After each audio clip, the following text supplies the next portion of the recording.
Hi Mark, this is Lynn. I'm in your junior class. My student number is SO2411043. The title of the speech is Why We Laugh. The speaker was Sophie Scott. The video was posted at April 2015 and rated as funny and informative. 11 seconds. Hi, I'm going to talk to you today about laughter. And I just want to start by thinking about the first time I can ever remember noticing laughter. This is when I was a little girl. I would have been about 6. And I came across my parents doing something unusual where they were laughing. They were laughing very, very hard. They were lying on the floor laughing. They were screaming with laughter. I didn't know what they were laughing at, but I wanted in. I wanted to be part of that, and I kind of sat around at the edge doing hoo-hoo laughter. Now, incidentally, what they were laughing at was a song which people used to sing, which was based around signs in toilets on trains, telling you what you could and could not do in toilets on trains. And the thing you have to remember about the English is, of course, we do have an immensely sophisticated sense of humor, laughter. 1 minute, 3 seconds. At the time, though, I didn't understand anything of that. I just cared about the laughter, and actually, as a neuroscientist, I've come to care about it again. And it is a really weird thing to do. What I'm going to do now is just play some examples of real human beings laughing, and I want you to think about the sound people make and how odd that can be, and in fact, how primitive laughter is as a sound. It's much more like an animal call than it is like speech. So here we've got some laughter for you. The first one is pretty joyful. 1 minute, 30 seconds. Audio, laughing. 1 minute, 46 seconds. Now this next guy, I need him to breathe. There's a point in there where I'm just like, you've got to get some air in there, mate, because he just sounds like he's breathing out. 1 minute, 55 seconds. Audio, laughing. 2 minutes, 4 seconds. This hasn't been edited. This is him. 2 minutes, 7 seconds. Audio, laughing. Laughter. 2 minutes, 13 seconds. And finally we have, this is a human female laughing. And laughter can take us to some pretty odd places in terms of making noises. Audio, laughing. She actually says, "Oh my God, what is that?" in French. We're all kind of with her. I have no idea. 2 minutes, 47 seconds. Now, to understand laughter, you have to look at a part of the body that psychologists and neuroscientists don't normally spend much time looking at, which is the rib cage. And it doesn't seem terribly exciting, but actually you are all using your rib cage all the time. What you are all doing at the moment with your rib cage, and don't stop doing it, it's breathing. It's breathing. So use the intercostal muscles, the muscles between your ribs, to bring air in and out of your lungs just by expanding and contracting your rib cage. And if I was to put a strap around the outside of your chest called a breath belt, and just look at that movement, you see rather gentle sinusoidal movement. So that's breathing. You are all doing it. Don't stop. As soon as you start talking, you start using your breathing completely differently. So what I'm doing now is you see something much more like this. In talking, you use very fine movements of the ribcage to squeeze the air out. And in fact, we're the only animals that can do this. It's why we can talk at all. 3 minutes, 36 seconds. Now, both talking and breathing has a mortal enemy, and that enemy is laughter. Because what happens when you laugh is those same muscles start to contract very regularly, and you get this very marked sort of zigzagging, and that's just squeezing the air out of you. It literally is that basic way of making a sound. You could be stamping on somebody, it's having the same effect. You're just squeezing air out, and each of those contractions, ha, gives you a sound. And as the contractions run together, you can get these spasms, and that's when you start getting these wheezing things happening. I'm breathing at this. Laughter. 4 minutes, 12 seconds.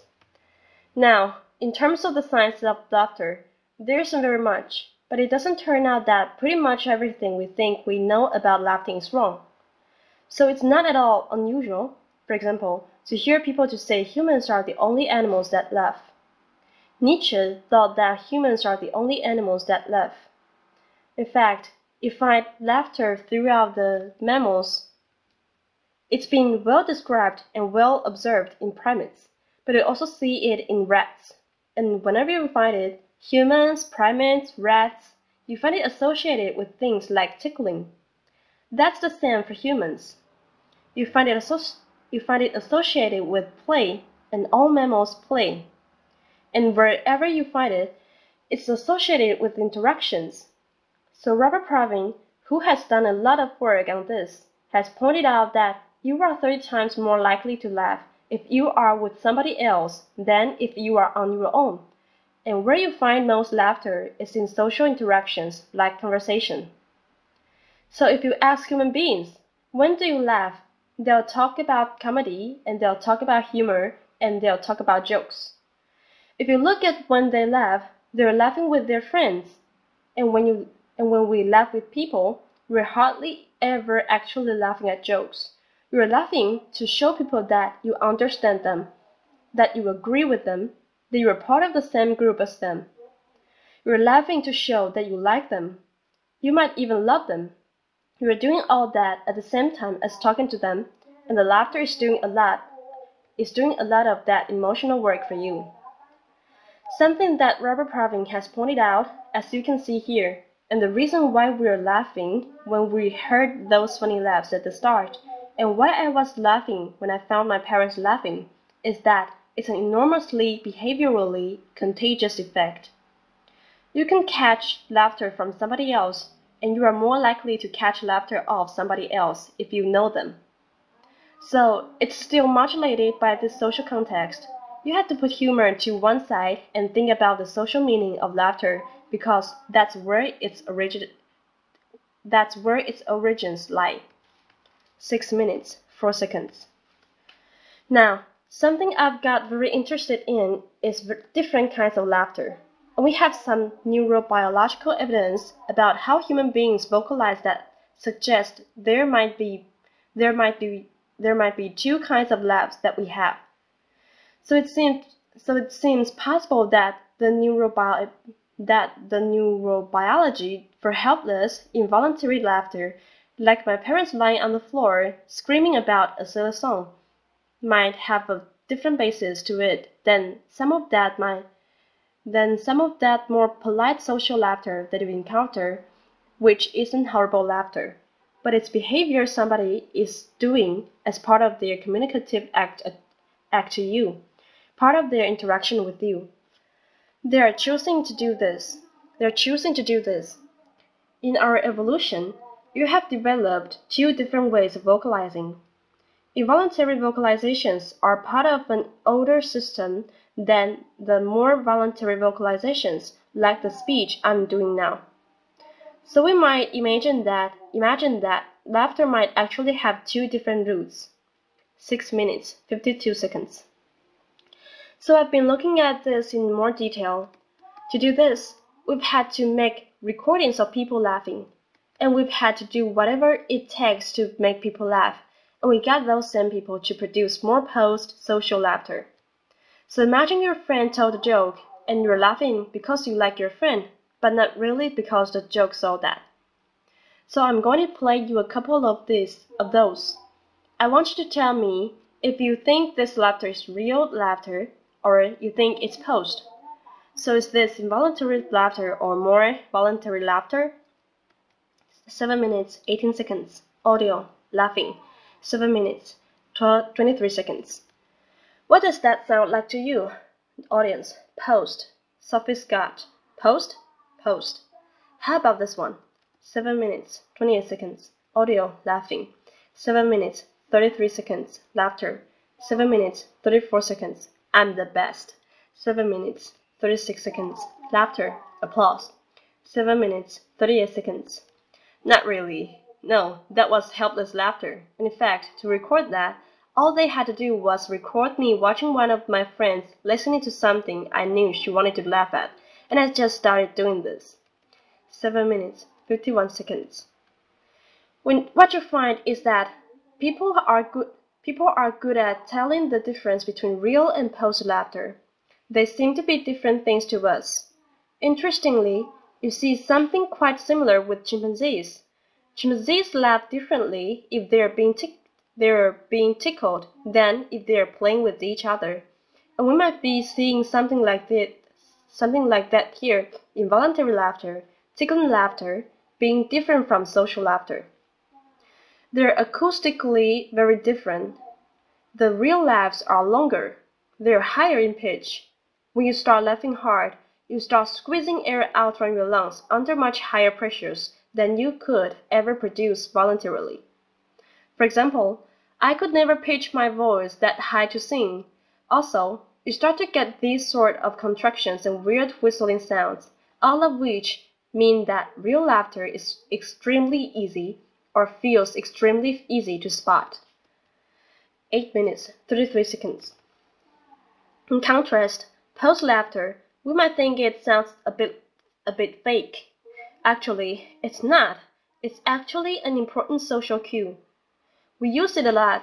We're choosing to laugh in a lot of situations, and it seems to be its own thing. So, for example, you find nasality. In posed laughter, that kind of ha ha ha ha ha sound that you could not do if you were laughing involuntarily. So they do seem to be genuinely these two different sorts of things. 8 minutes, 57 seconds. We took it into the scanner to see how brains respond when you hear laughter. And when you do this is a really boring experiment. We just played people real and post laughs. We didn't tell them it was a study on laughter. We put other sounds in there to distract them, and all they're doing is lying listening to sounds. We don't tell them to do anything. Nonetheless, when you hear real laughter and when you hear posed laughter, the brains are responding completely differently, significantly differently. What you see in the regions in blue, which lies in auditory cortex, are the brain areas that respond more to the real laughs, and what seems to be the case, when you hear somebody laughing involuntarily, you hear sounds you would never hear in any other context. It's very unambiguous, and it seems to be associated with greater auditory processing of these novel sounds.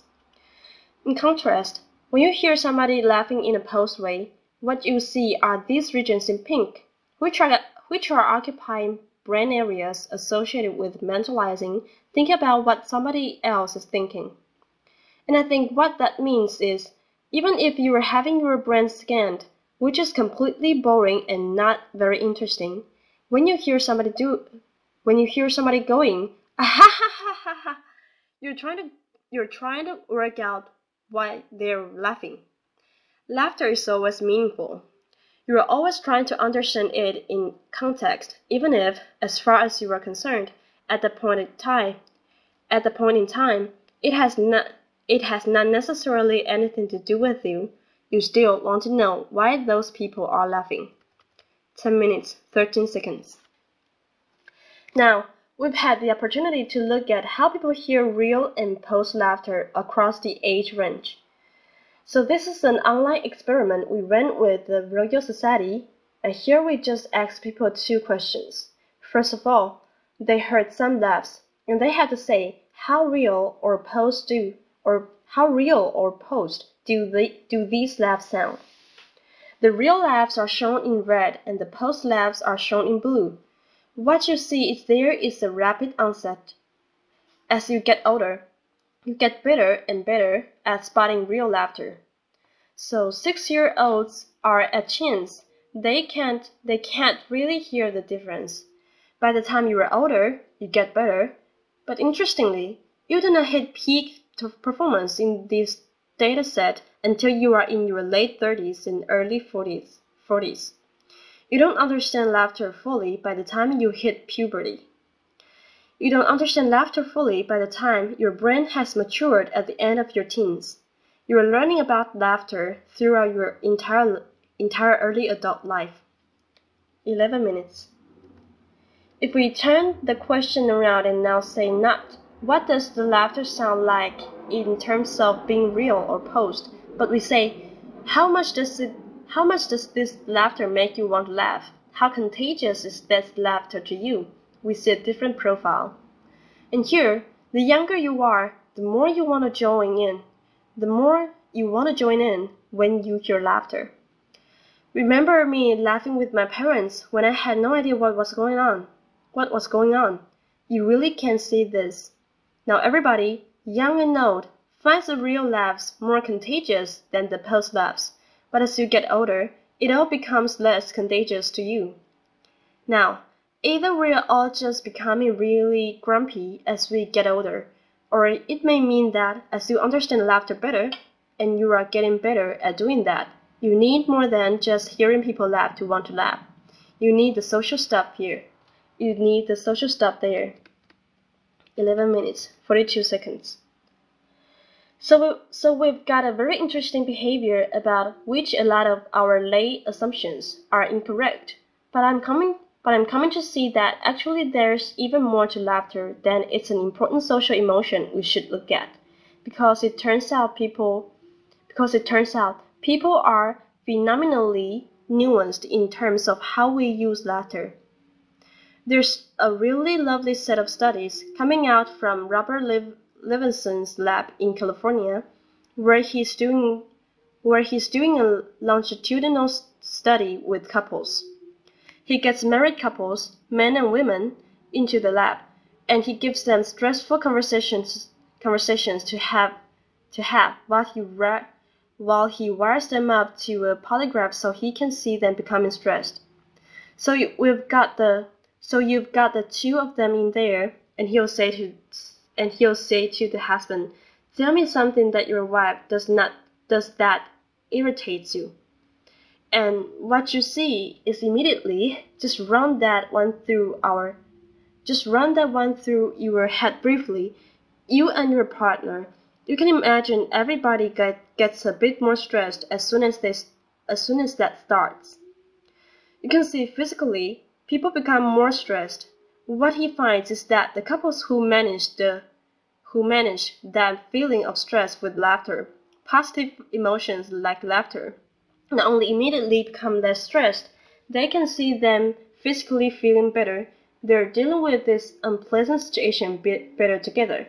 They are also the couples that report high levels of satisfaction in their relationship, and they stay together for longer. So in fact, when you look at close relationships, laughter is a phenomenally useful index of how people are regulating their emotions together. We're not just emitting it at each other to show that we like each other. We're making ourselves feel better together. 15 minutes, 9 seconds. Now, I don't think this is going to be limited to romantic relationships.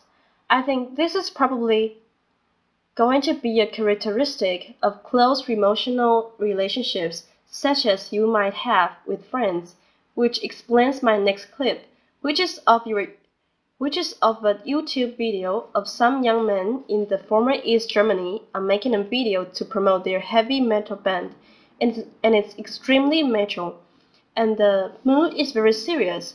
And I want you to notice what happens in terms of laughter when things go wrong and how quickly that happens, and how that changes the mood. 13 minutes, 40 seconds. He's cold. He's about to get wet. He's got swimming trunks on. Got a towel? Ice? What might possibly happen? Video starts. Serious mood. And his friends are already laughing. They are already laughing. Hard. He's not laughing yet. He's not laughing yet. Laughter. He's starting to go now. He's starting to go now. And now they're out of laughter. They're on the floor. Laughter. 14 minutes, 54 seconds. The thing I really like about that is it's all very serious until he jumps onto the ice, and as soon as he doesn't go through the ice, but also there isn't blood and bone everywhere, his friends start laughing. And imagine if that had played him out. And imagine if that had played him out with him standing there going, "No, seriously, Heinrich, I think this is broken." We wouldn't enjoy watching that. That would be stressful. Or if he was running around with a visibly broken leg laughing, and his friends are going, "Heinrich, I think we need to go to the hospital now." That also wouldn't be funny. The fact that the laughter works, it gets him from a painful, embarrassing, difficult situation into a funny situation, into what we're actually enjoying there. I think that's a really interesting use, and it's actually happening all the time. 15 minutes, 34 seconds. For example, I can remember something like this happening at my father's funeral. We weren't jumping around on the ice in our underpants. We're not Canadian. Laughter, applause. These events are always difficult. I had a relative who was being a bit difficult. My mom was not in a good place, and I can remember finding myself just before the whole thing started telling the story about something that happened in a 1970s sitcom, and I just thought, at the time, I don't know why I'm doing this, and what I realized I was doing was I was coming up with something from somewhere I could use to make her laugh together with me. It was a very basic reaction to find some reason we can do this. We can laugh together. We're going to get through this. We're going to be okay. 16 minutes, 18 seconds. And in fact, all of us are doing this all the time. You do it so often, you don't even notice it. Everybody underestimates how often they laugh, and you are doing something when you laugh with people that's actually letting you access a really ancient evolutionary system that mammals have evolved to make and maintain social bonds, and clearly to regulate emotions, to make ourselves feel better. It's not something specific to humans. It's a really ancient behavior which really helps us regulate how we feel and makes us feel better. 16 minutes, 47 seconds. In other words, when it comes to laughter, you and me, baby, and nothing but mammals. Laughter. 16 minutes, 53 seconds. Thank you. 16 minutes, 55 seconds. Thank you. Applause.